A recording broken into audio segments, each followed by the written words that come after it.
Hello, my name is Aiden Ventimiglia, and I'm a social worker working with a 12-year-old boy named Andy. A little background information on Andy. He has older parents. He's always performed well on multiple choice exams, but he struggles organizing his thoughts for written work. He also has trouble with verbal delivery when his teachers ask him to present information. Andy has many friends, but his ability to organize his thoughts and communicate them effectively is beginning to impact his social life. It's also to be noted that Andy's parents had him do a physical examination for school, and there were no medical issues noted.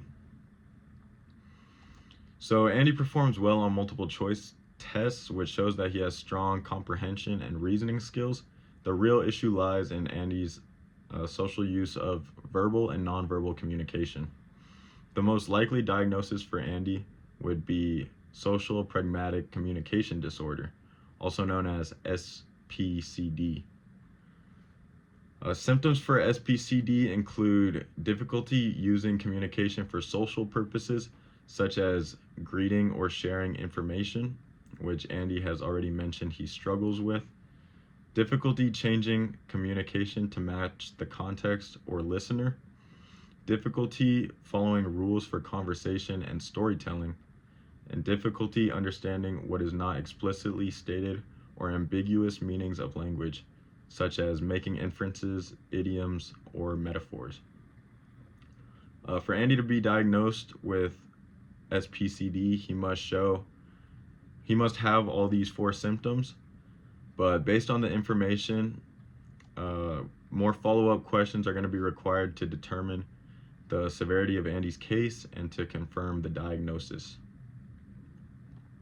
Treatment options for people with SPCD.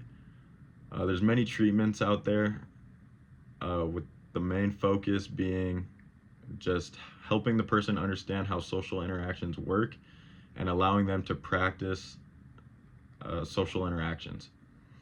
Treatment option number one that I think would be good for Andy since he's a child is a social skills group. So a group of 6 to 8 children who interact socially and have an adult facilitator. The group would interact and the facilitator would provide feedback to teach ways of interacting appropriately. Another treatment option is the comic book strip conversation, which illustrates conversations between 2 or more people in a comic book strip format. So the drawings illustrate what the people are saying, doing, and what they might be thinking, and this slows the conversation down to help the reader understand what's going on and how the social interaction is working. I say we start with these 2 treatment options and evaluate the progress, but we can try more treatment options found on the American Speech Language Hearing Association website if none of these treatments are effective. Thank you.